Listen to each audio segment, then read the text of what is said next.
Really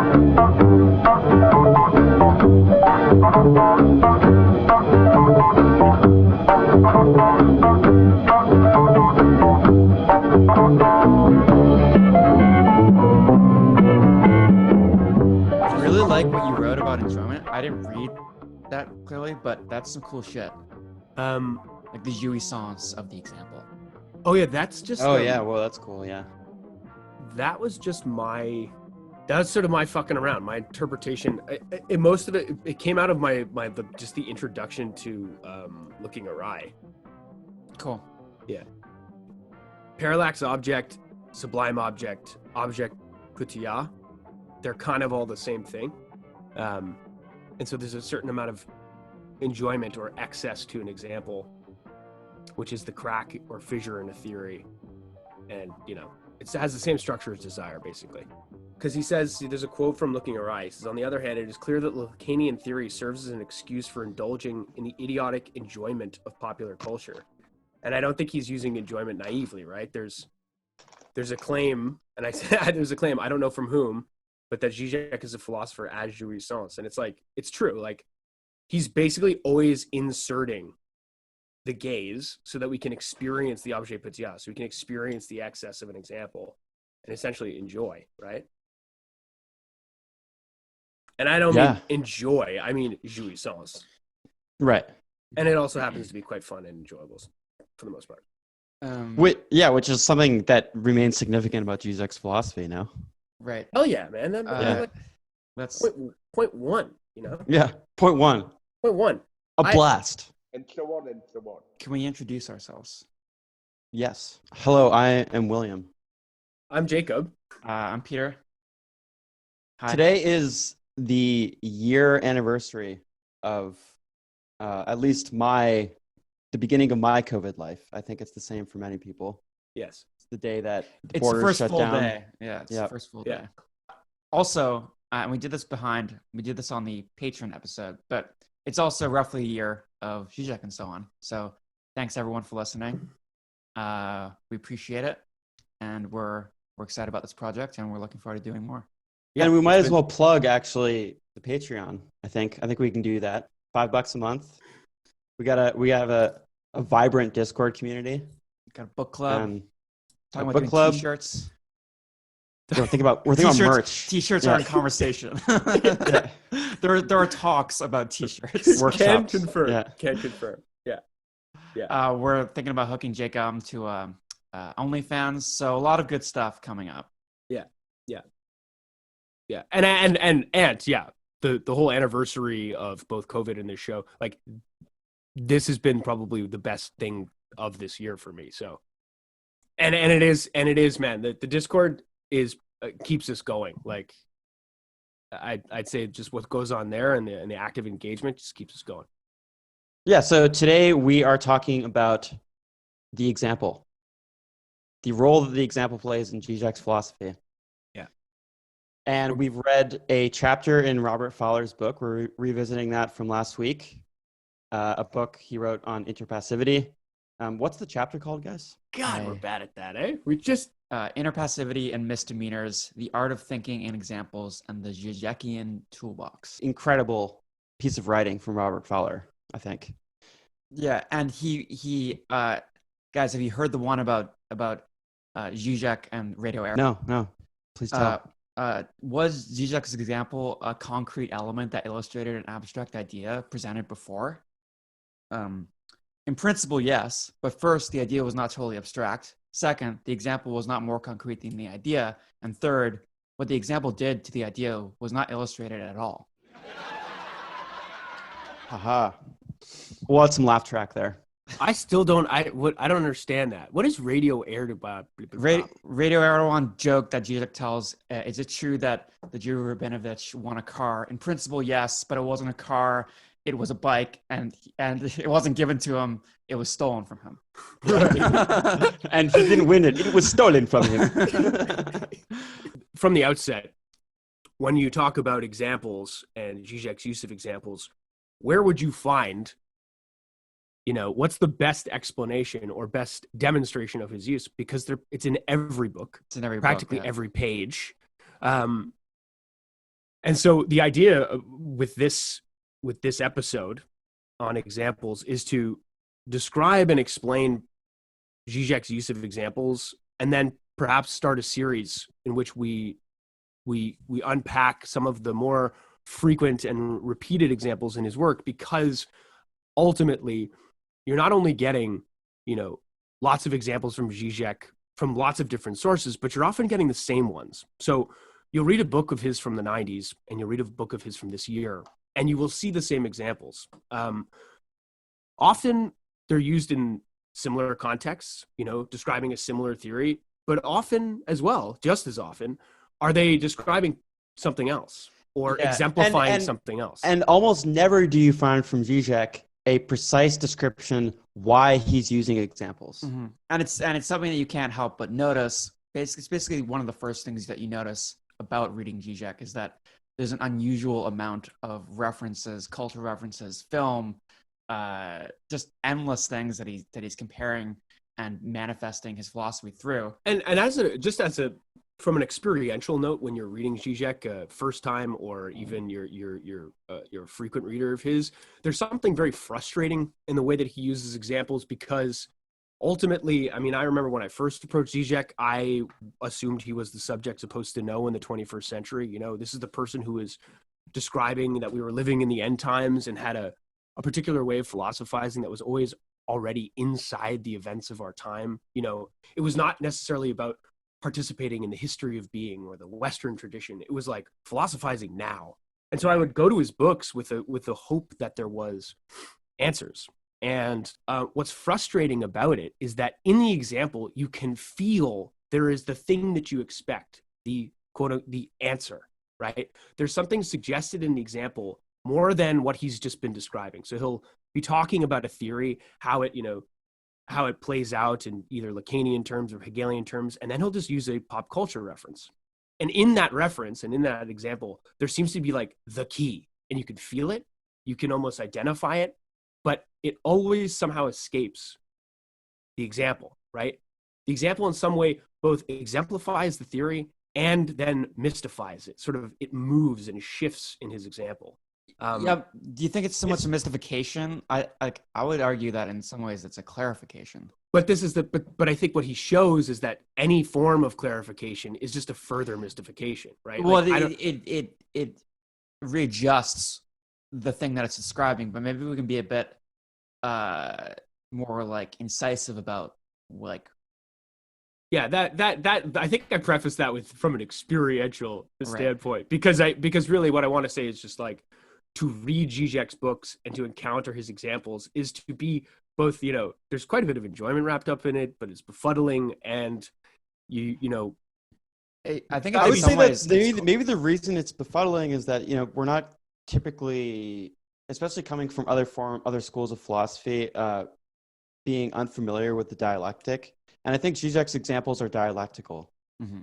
And you expect as you said, Jake, an answer out of them, or at least this is the way that we normally think about examples. It's something mm-hmm.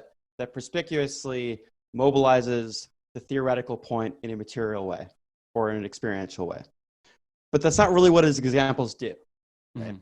No. Yeah. So like, contrary to the method of using examples as a way of clarifying a theory, it's like, here's the theory and here's a way that it unfolds in our everyday lives. Mm-hmm. Or like from an example in culture, etc. But again, that's not what he's doing. So contrary to that way of thinking, it's what we can understand as a kind of universal singular, a singular entity which persists as the universal in the multitude of interpretations. So like, the interpretations themselves are a continuation of the theory rather than being a limiting or like mere kind of particular of the theory. Right.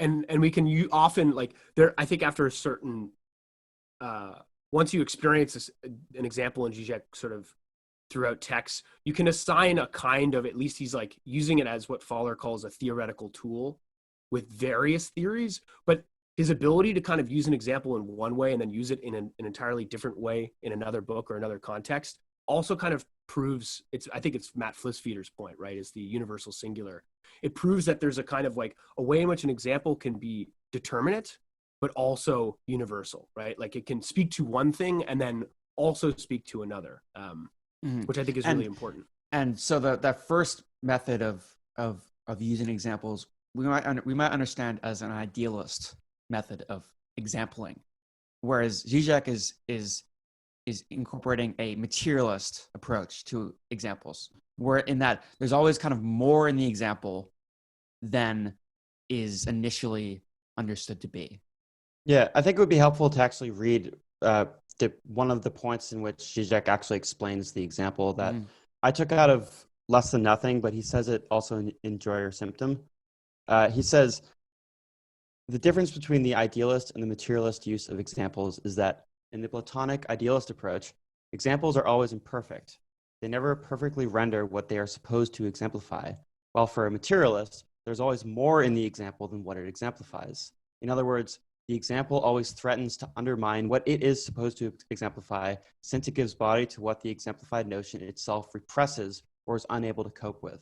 Fucking brilliant. Yeah, I mean, yeah, and that like, and this is what you were saying, obviously... Jake, that kind of like that undermining quality of Žižek's examples. You know, sometimes you would assume that the use of an example will bring a point finally to its resolution, right? Or its reconciliation with the idea. But they don't, as we said before, they don't really do that. They sort of further displace the idea. It sort of like cycles back to the beginning of the idea, and it reframes the idea that would otherwise be seen to be exemplified in the example. Right. Does that make sense? It does. And it's the now you see me, now you don't coincidence of idealism and materialism in the dialectic, right? It's like the play, the gap, the parallax between idealism and materialism that happens in Žižek's examples. That's what I think you just described there. Yeah. And like, if you don't mind, I'm going to read this quote from Looking Awry, where he says, "What is at stake in the endeavor to look awry at theoretical motifs is not just a kind of contrived attempt to illustrate high theory or to make it easily accessible. The point is rather that such an exemplification renders visible aspects that would otherwise remain unnoticed." And why I wanted to bring this quote up is because what you were describing sounds like awfully Hegelian, right? Exactly. Yeah. Because later in that quote, he says, "Is this not the basic strategy of Hegel's phenomenology of spirit, to undermine a given theoretical position by staging it as an existential subjective attitude, and thus to reveal its otherwise hidden inconsistencies?" Examples are essential to explain the dialectic. You need to proceed through examples, is what Žižek, and actually Žižek's Hegel is arguing. And we can think of because the example is in a sense the kind of appearance of the idea, I think, in the Hegelian sense. Exactly. Spirit is a bone, all right? Like the bone is an example. Yeah. And actually I mean, we kind of glossed over it, but thinking of the phenomenology of spirit as like each figure of consciousness being an example that sort of is pushed through its own example to its own contradictions. I mean, it's amazing, you know? Yes. And for like developing that a little bit further, like thinking about the phenomenology of spirit, like you have the beautiful consciousness, the beautiful soul, the unhappy consciousness. You have this point about sense certainty. And these are examples. They're like, when you read Hegel, it's easy to miss that these are actually very kind of, they're materialist examples. And people often term Hegel as an idealist, but Žižek is making the opposite argument as he often does about Hegel. But that pushing, you think about sense certainty as an example. Through the terms of the example, it's destabilized. It destabilizes itself. It undermines itself, and then it sort of passes into the next figure of consciousness, which is yet another example. Like here and now are examples in the Hegelian system. Well, and the stress in the quote from Looking Awry, and in direct reference here to Hegel's project, is that he exhibits the subjective position of every enunciation, of every example, which undermines its very enunciation, right? Its positive contents as an example. So it's like, in order for it to both appear as the universal, it needs to undermine the universal that it is appearing as. I was thinking back on the Hegel and a Wired Brain episode we did, and realized that Žižek, by way of example of the Wired Brain as a book, is reframing Hegel for the Right. present. He's Right. thinking how Hegel would be in the present via the example of the wired brain. So he's not merely talking about the wired brain. He's okay, how does the wired brain effectively change what Hegel means for the present?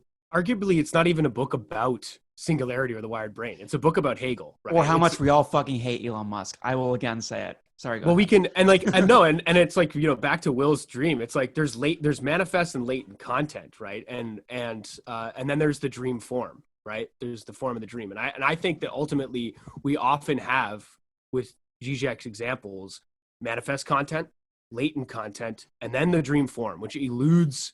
You know, why does it take the form of the example in the first place, right? And that is something that is present in every usage of his example. And for all the Heidegger stands out there, when you were talking about phenomenology of spirit, I was thinking about history of being, because the way Heidegger understands the history of being is a succession of words for being, behind which being sort of conceals itself, right? But the idea is that being is itself always concealed and only shows itself in its concealment. And I feel like that's, I mean, it might be a bit of a stretch, but phenomenology of spirit and the history of being are all examples, right? Like the history of being is all examples for words of being, but none of them actually have a sort of determination of being itself, of the universal, right? But I think you could argue that like Žižek and maybe Hegel's point about determination of being actually is exemplified in a way through the example. Like, but yeah, it's exemplified in the reversal that the example stages it. Yeah. Yes, it's exemplified in the way that the example reverses back towards the universal idea, something more than the example is, right? So like the example kind of recycles or retroactively affects the idea to which it applies. Right, it changes. So like, it changes. So maybe we can be a little concrete here. And we spoke about this briefly in a way in the previous episode, which you can only hear if you access our Patreon, incidentally. So he's like, Fowler is talking about the kind of method and the sequential use of example that Žižek incorporates. So he talks about the notion of the Tibetan prayer wheel, which prays for you in the Tibetan tradition. It kind of externalizes your inner belief. But for Fowler, it's crucial that Žižek doesn't stop there. He then compares it to the Greek chorus, where it's a similar function, right? The chorus is meant to kind of externalize the interior thoughts and emotions of the characters, right? Fundamental emotions, right? Like things like laughter and grief. But crucial then is, so like the Greek chorus affects the way we understand the prayer wheel. Then the canned laughter example from Žižek affects the way we understand the Greek chorus, right? These are external, like the canned laughter in television series is not there to make you laugh. It's there to laugh for you. In the same way that the Greek chorus is there to emote for you, in the same way the prayer wheel is to pray for you. And then finally, it comes to a head in the joke about the guy who thinks he's a grain of corn. So like each example there kind of is not the final end to explain the function of ideology, belief, or interpolation. It's there to like further extend the example into a different area, because it's not enough to say that just Tibetans think in this external way, but it's crucial that he compares it to the ancient Greeks. It's crucial that he compares it to our present circumstance of canned laughter. So like he kind of decontextualizes it through a very concrete example. Mm-hmm. And it doesn't just change the subsequent example, how you think of it. It changes the beginning of the equation as well. It changes how you now think about the chorus and the prayer wheel. Yeah. And it's sort of, I love that. I think that's just such a great point. Well, and it makes something appear in the theory itself that didn't appear at the beginning in the first example. And it's that movement. I mean, we move essentially from an understanding of criticism. Basically, we're in the realm of ideology, thinking of ideology, analyzing ideology, but we move from subject supposed to believe to a certain kind of subject supposed to enjoy, and then we get this the grain of corn one, which is by I mean, quite So frankly, good. top 3 examples from Žižek. That is my favorite. Do you want to Why describe why it? tell us that Yeah, one? tell us. Yeah, I mean, in short, there's a man described as a fool who believes that he is a grain of corn, and he goes to, you know, the institution basically, and they go through treatment to the point in which he finally believes that he's a human man and no longer a grain of corn. They release him upon this sort of newfound stability. He comes running back to the institution, screaming and yelling, believing once again. And they ask him, you know, hey, I thought you knew that you were a human man and not a grain of corn. He says, listen, I know I'm not a grain of corn, but does the hen know? And I fucking love that. So, I mean, so yeah, it's fantastic. I just love it. But that crucially changes the kind of the previous examples, right? Because there's something operative about the grain, like the hen in that circumstance, in the way that the prayer wheel might not have obviously implied. Right. I mean, ultimately, it's comes like back to his it. personal belief, right? He believes originally that he's a grain of corn. He's able to kind of, through the process of analysis, right? One thinks that he's able to kind of tarry with he's able to traverse the fantasy, basically. He understands that there is no big other. He is not, in fact, a grain of corn. He's a human man. But then once he goes out and encounters the other again, he's terrified that the other doesn't, in fact, believe. Yeah, believes for him, right? Yeah. Still, in some way, believes the thing that he's otherwise convinced himself, you know, isn't true. So it's fucking brilliant. Essentially, that is Faller's description of the Žižekian materialist use of example, right? The examples build off one another. They add something to the idea. They retroactively change the concept. So, like, in some ways, if we're going to put it in kind of Lacanian lingo, we could say that the example is a kind of master signifier, which retroactively gives a new interpretation to the previous signifier, the previous chain of signification. Right. And like, even just to put it in different concrete terms, like what we got from Matt in our unrecorded eternal recurrence of our shame, legendary non-recorded episode, is that he, you know, in his book, he really very like succinctly describes that Žižek's film theory is not theory about film, right? He's not adding film theory. Yeah. He's not adding to the discourse of film theory. In fact, it's actually a crucial point, I think. He just sees in film an ability to instantiate the real, right? He sees in film the ability to use very particular examples. He's not just talking about the way a camera works or the way, you know, like, lighting works, blah, blah, blah. It's not about film theory or about even the making of film. It's about specific filmic examples that demonstrate not the particular, that don't demonstrate something about a theory. They demonstrate something about how we need to rethink a theory, right? How the real always interrupts whatever kind of symbolic assumption we have about a theory's consistency or a theory's kind of self-explanatory, you know, self-knowledge or I mean, what you're speaking about in a way is, I mean, obviously Hitchcock, right? Like, but Žižek's use of Hitchcock is not a theory of Hitchcock. It's how Hitchcock explains Lacan. Right? Yeah, like everything you've always wanted to know about Lacan, but we're too afraid to ask Hitchcock, right? Right. In the examples of Hitchcock, we can find out things that are actually, as he says in Looking Awry, that would normally escape the sort of academic rendering of Lacan. And what escapes us in the examples are where Lacan's theory breaks, right? Where it's not total, where it's not whole. Yeah, and also like, I mean, what is the MacGuffin, the Hitchcockian MacGuffin, which is like the MacGuffin, so a man is on a train and asks another man, what is in his suitcase? And the man says, it's a MacGuffin. What's a MacGuffin? He asks. It's an instrument for ensuring there's no tigers or lions or tin men in the Scottish Highlands. And the man says, but there are no tin men in the Scottish Highlands. So the man says, well, then you see it works. It's like this object that's, you know, an object of kind of mistaken identity, an object that exists kind of in relation to it not being there. Because it's an object that's not in fact an object. Yeah. Right? Which is, of course, I mean, what is that but object petit a, you know, like it's a perfect way of describing Lacanian theory. Exactly. And so just to hit Matt. And in fact, there's nothing to describe that movie or Hitchcock really at all. Right.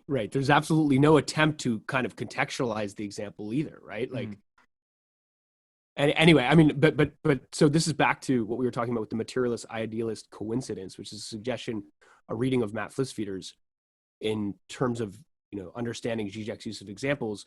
This coinciding of materialist idealist presents us with an object in the object itself that is more than the object. But because we're doing an episode on examples, there's something in the example that's more than the example itself. It's something that is present to our gaze, but manages to kind of exceed the gaze, right? The analytic gaze, right? We see in the example something that escapes it. Because because of the kind of presumptions of Žižek's approach, the analyst or the thinker, the philosopher, is always viewing something from a particular angle, and the example renders that relationship, that viewing relationship, more palpable, because that relationship is actually always there in theory as such. It's from a certain point of view. And this is the great thing about Žižek's theory, is that it's able to treat any example of any kind, whether it's high or lowbrow, and it is always enlivened by its exemplification, whereas other philosophies, tend to fall apart in their exemplification. I'm thinking, object-oriented ontology, for instance. Actually, we bring that pinata out every time just to give it another whack. Well, this is just a great one I saw. Effigy of Graham Harman. Have you guys seen this Netflix show, this Australian Netflix show called Lunatics? Yeah. No. It's hilarious. It's this guy who plays like 6 different characters. He plays like a teenage girl. He plays a real estate agent bro with a giant ass. Yeah, quite funny. One of his characters is named Keith Dick, and Keith Dick has object love. He is madly head over heels in love with Karen, a cash register. He kisses her. He argues with her. He has sex with her. He marries her. And I just at this moment I was like, this is the imminent contradiction to object-oriented ontology, because it is so patently ridiculous that this guy can sustain a human love relationship with an inanimate object in a way that I think, if you were to describe it in object-oriented ontological terms, you would have to consider it through the kind of horizontal plane of sort of democracy of objects. None has priority, and it's like, but clearly with love, I mean, love is an instance in which an object, a love object, is taken out of the chaos of other objects, the undifferentiation of other objects, and becomes a completely different kind of object. Mm-hmm. And when it is staged in reference to an object that is a cash register, it is just completely hilarious and ridiculous. It was a civil service, because unfortunately this country won't recognise human-object relationships as legal. But Karen and I made a commitment to each other that day to be together forever. And that's all that matters. Yeah, and it's also telling that one of the crucial ways that Žižek argues against object-oriented ontology is by way of example. He uses the example of Auschwitz, right? He's like, if Auschwitz is merely a collection of objects of like vibrant matter, yeah, how can we understand the true kind of horror of that place?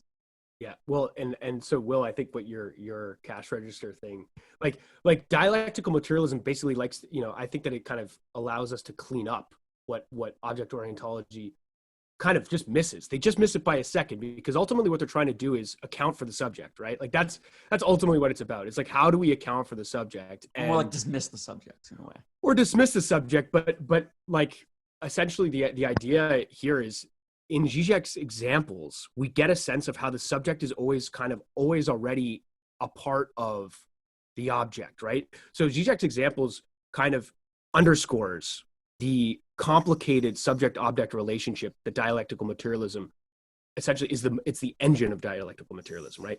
This is why his balance between materialism and idealism as a philosopher and thinker, when he uses highbrow, lowbrow examples, they are all parallax objects, right? They all allow us to see both how the subject is involved in the object, but also how the object informs that very position right, Mhm. of the subject, Mhm. right? And How it looks back at us. Yeah, and that I mean, in a way that is very rare, like you were saying with other philosophers, he actually engages lowbrow material, like the very lowest material. He, shit and like other things that we wouldn't normally associate with theory. He incorporates all of that to demonstrate how the idea is latent in all of these things, right? Like they're not, and that these things themselves are expressions of that concept. So like there's not this division between like the theory and the material. It's always an interplay between them. Totally. Totally. Fowler also makes a really interesting point about how in his use of examples, Žižek is never sort of trying to convey either his philosophy or himself in a certain way by his choice of example. And like you can see this when you watch videos on YouTube, he's on a panel and he's talking about sort of these horrific things. And any other theorist in that situation would be, I think, concerned with appearing in a virtuous or intellectual light, the Hegelian beautiful soul. But Fowler says that nothing is too stupid or too trivial to teach Žižek something. That is probably the best thing one can say about a philosophical intellect. This means also, in the first place, that nothing human is foreign to Žižek. No existing phenomenon is able to challenge his theories as naive, blue-eyed, idealist dream. Whereas other philosophers' ideas appear funny the moment you try to imagine them relative, not just to ordinary petite bourgeois Western academics, but for example, to equally Western sadomasochistic leather gays. He says, Žižek's theory appears able to face any particular challenge exerted by an existing practice, no matter how strange, kinky, awkward, dirty, or cruel it might appear.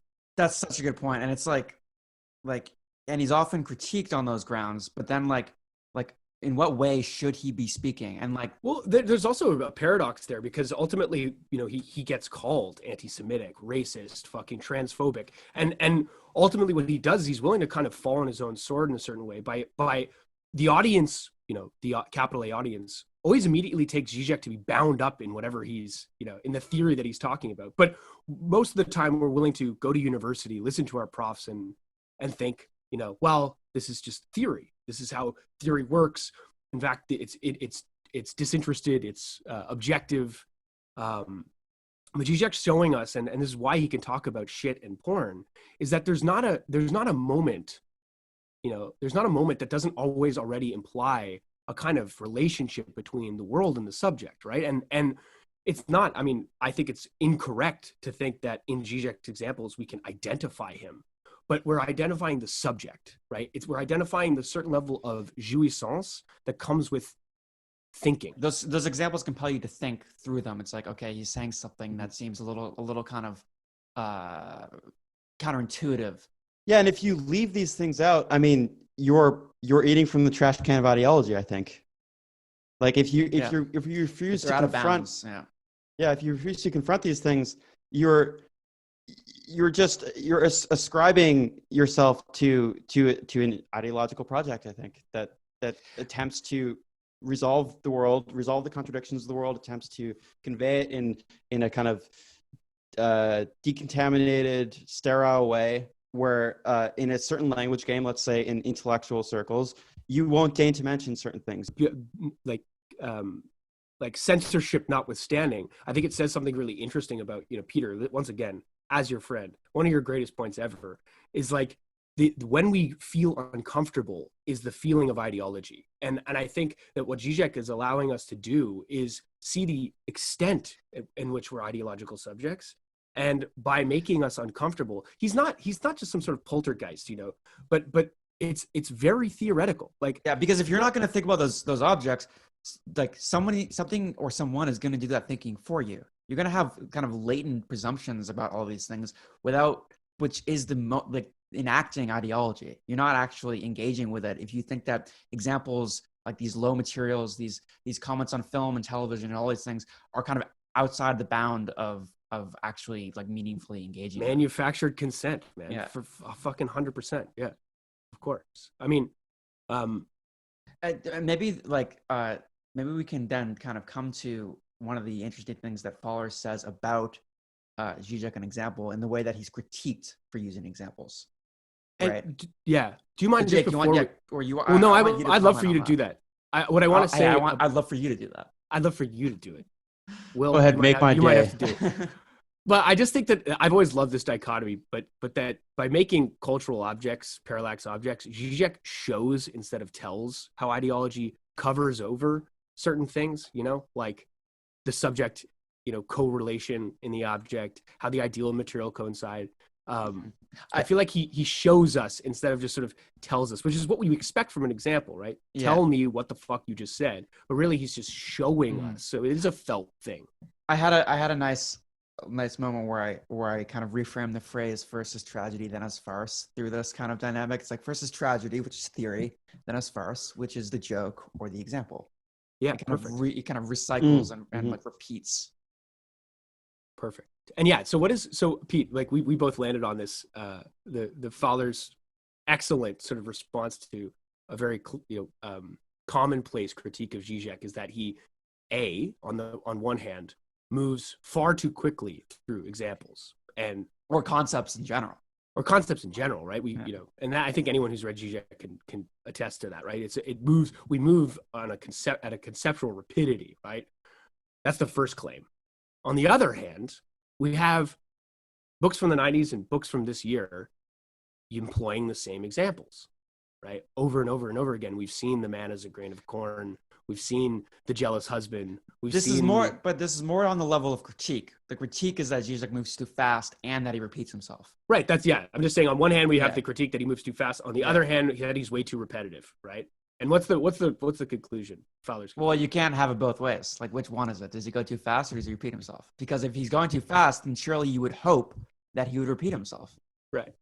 Well, right, exactly. And I think it also underscores the fact that Žižek's examples are theoretical tools, right? The idea is he's repeating himself in a way that any other thinker would repeat themselves when it comes to any of their kind of formulas this is a ridiculous thing to say that it's not exclusive to philosophy. You should only ever say like something once. Like that's a ridiculous thing to say. Right. But this compares it great. to a mathematician like only using a theory they invented once. Right. How many times does Hegel use spirit, Heidegger use being? I mean, what's fun here is that we want to treat Žižek like he's not a philosopher, right? Because of his very usage of examples. We want to say he's not playing by the fucking rules, but then we're going to bring in the rules of philosophy to criticize him, right? Mm-hmm. Or like, I think this is a bit of a gear change, but another nice way of thinking about the example through Lacanian terms is a point that Žižek makes in Enjoy Your Symptom.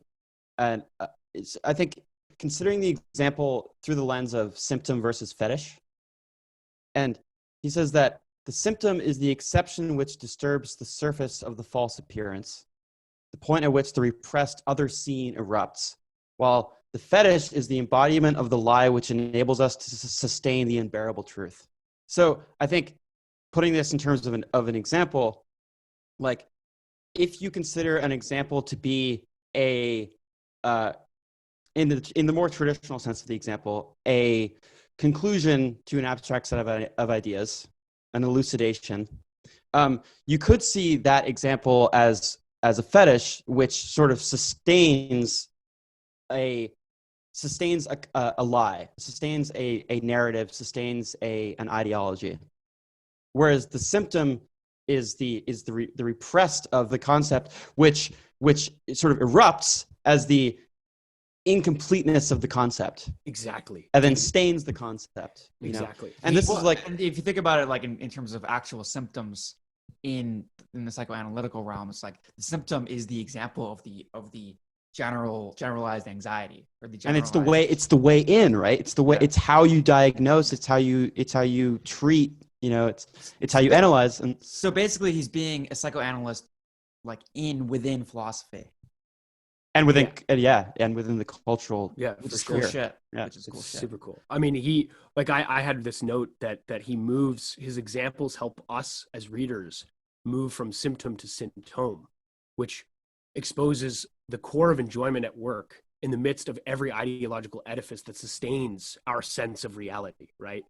Like he's able to, instead of kind of continue our theoretical assumptions, by exemplifying a theory, he disrupts the very continuity that we would normally expect from a kind of theory exemplified, shown, fully made present. I mean, he says in Looking Awry, it is clear that Lacanian theory serves as an excuse for indulging in the idiotic enjoyment of popular culture.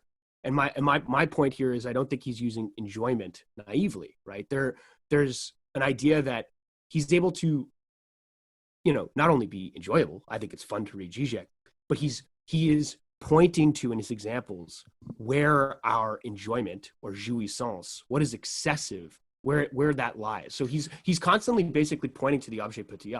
He's constantly pointing to the thing in the thing itself that is more than itself, that escapes and moves, right? And also pointing to how engaging with those examples, with the enjoyment generated through those examples, is a very meaningful and significant way of actually theorizing. Like there's something enjoyable about the examples. Yeah, and that enjoyment itself can be a way of countering ideology. It can be a way of thinking. It can be a way of expanding our understanding. So and that's also incidentally, potentially a description of why Žižek is so popular. I mean, it is, somewhat of a mystifying reason why he's, potentially the most famous philosopher right now. But it's no mistake that there's that crucially he uses examples so heavily in his work. I think that's a potential explanation for why he's so popular, because he's so widely applicable.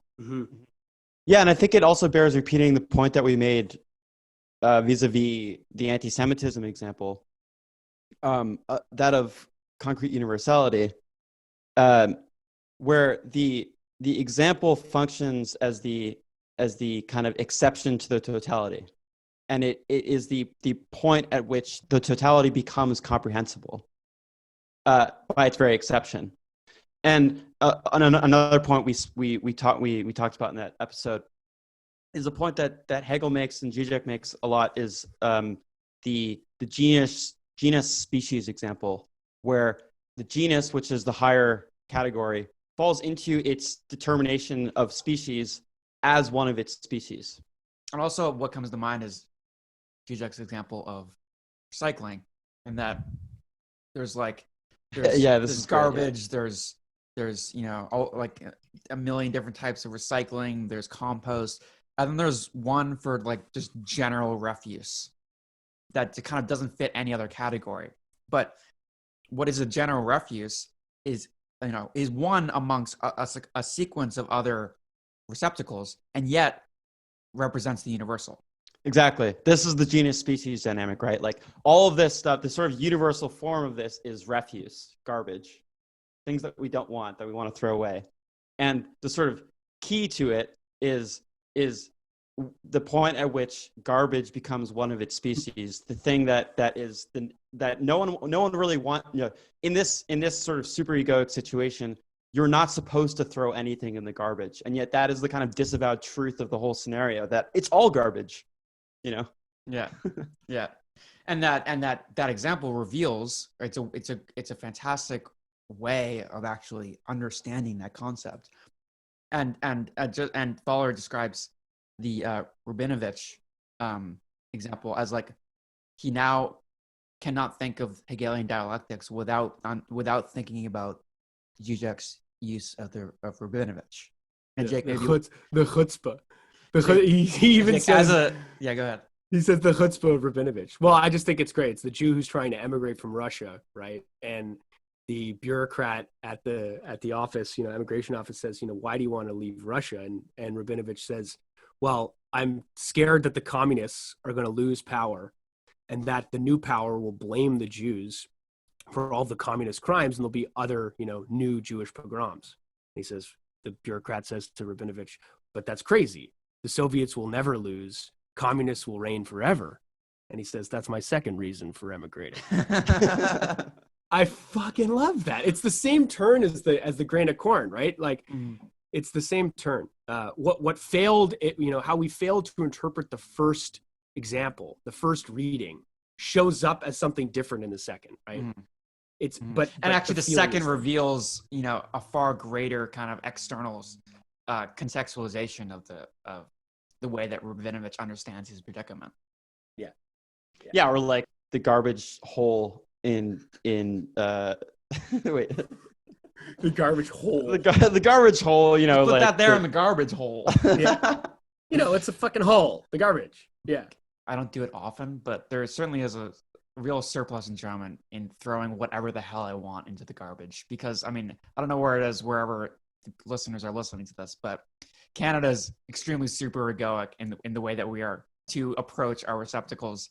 So, like, in Ontario, I'm getting so much pleasure out of just throwing whatever I want, so occasionally, into the garbage. Ironic, Stick the fucking recycling. It's beautiful. It's beautiful that like our friendship works the way it does, because I am the diametric opposite. I am so fucking interpolated by the super ego. I'm the kind of guy who in a tissue box will remove the plastic from the box. Are you a dolphin guy? You do you tear up the? No, it's not for the pack? turtles or the dolphins. I've never met one in my life, so I don't. When I do, maybe I'll fucking. I hear great things. I have No, it's about the motherfucking superego breathing down my neck. I'm the guy who I'll throw out the coffee cup, but I'll recycle the lid. I'm like, oh yeah, chopping and screwing everything here. Usually I do that, but like when I choose not to, I get a decided enjoyment out of doing for it. sure. Yeah, But you also get enjoyment out of recycling too, right? Like, it's true. Isn't it funny though how you get enjoyment from putting the plastic lid into the recycling, and you get the ping of guilt throwing the garbage away? For sure. Because most you have an plastics, excess. Most plastics aren't recycled. You could go into the details of the whole recycling industry. They're shipped to other countries. This is not like it feels like a solution to the deadlock of our refuse to be sorting it in different boxes. Yeah. But they're reintegrating them when they get to their end point. Yeah, they're mixing them all back up. There's literally nothing more ideological than recycling. Recycling and yoga. Those are the two. Recycling is great because it is just all about austerity. It's like you can feel better, right? Feel better. It's exactly this. The lot of the subject under contemporary capitalism is this illusion of freedom. You get to sort your little plastics. You get to have your little bit of fun, and yet the system churns on, and in whatever those implications are unfolding after the fact. But and yet it sustains the illusion that you're a cute little. You're doing your fucking part, man. Yeah, you're doing your part. Yeah, and that's all you need to do. And what do we see in this example? Right, but a fantastic demonstration of how the example kind of reverses upon the generalized understanding of capitalism itself, something quite nuanced that is it's quite hard to explain through merely just saying no ethical consumption under capitalism. That doesn't quite do the work that this example does. Totally. The idea, classic Žižekian sort of formulation, often through examples, is well, it's very easy to see what's hidden here, right? And I don't think that I'll never forget being 18, working at a restaurant, and we're fastidiously sorting recyclables, organic waste, and garbage, and then the truck pulls up on Thursday, and you watch two guys literally dump all of it in the same fucking thing, and you've been the guy sorting all that shit, neck up to deep your elbows, and other people's food and just waste, and then you just watch these two guys in 30 seconds or less just take a week's worth of shit and just put it all in the same compartment and then pull a lever and beep, it's gone, right? And but the thing is, the point here is not there's no ethical consumption or recycling is just a sham. It's that there's something else that's going on entirely when it comes to our relationship to enjoyment and our relationship to super egoic demands. Right. Like a piece of trash, my hopes and dreams were absolutely crumpled up and thrown away when I watched those guys just take the weeks. It was oh my God, right? So the message here is my hope and dream when I was a kid was to be a garbage man, but that was dashed. It's never too late, man. It's never too late. It's actually a dope fucking. It's in so many ways it's terrible, but they're heavily unionized and they make good money. Mm-hmm. And that's a lot more than most people can say. We're not anti-garbage man on this podcast. As a pro-garbage. It's anti-Elon Musk and pro-garbage man. Yeah, and Beyonce won her 28th Grammy, so what? So what? Okay, I mean, like, who the fuck cares about the Grammys? And the whole concept that people were like snubbed or like that there's some like kind of just distribution of what Grammys are is like so hilarious to me. For the last 12 years, I'm like, oh, Beck released an album? Wait, did he? Did he? No, I'm like, like every year you're like, oh wow, I didn't know that fucking Beck was still releasing music. He won Best Rock Album again, you know. Did he? And yeah, wouldn't have been obvious to guess that Beyonce and Taylor Swift would have won. Like, no, man, the you Strokes, even have to watch dude, the Strokes won the Best it. Rock Album, and I was like, what? I No, don't know like, the fucking Strokes. Like, the Strokes died. Honestly, they died in 2002 for me. Like, I don't even fucking like. Yeah, after Reptilia. After Reptilia, yeah. No, actually, Angles is good, and Room on Fire is good too. Just maybe in a way of ending this, I'm going to. I mentioned it earlier, but I kind of blacked out. So I'll mention it again. That this is going to start what I hope to be a series. Is that, you know, now that we've sort of approached Žižek's use of examples, we already had the anti-Semitism and jealous husband episode. I think we're just going to continue this and like do example episodes, right? Sort of unpack specific examples that are significant. And other motifs in his work. Like, I think we should talk about Hitchcock, how Hitchcock functions in his work. How literature does. I think we should talk to Ross actually about literature. I think that'd be a great conversation. Nice one. Yeah, that'd be cool. Everything you always wanted to know about literature, we're afraid to ask Žižek. It's his new book coming out. And if you're afraid to ask Russ Briglia, we'll ask for you, eh? Yeah. Interpassively.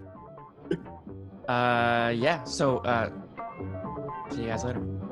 See you later, eh? Over and out. You can't take that, man. Can't take that. Peace. And so on and so on. And so on and so on.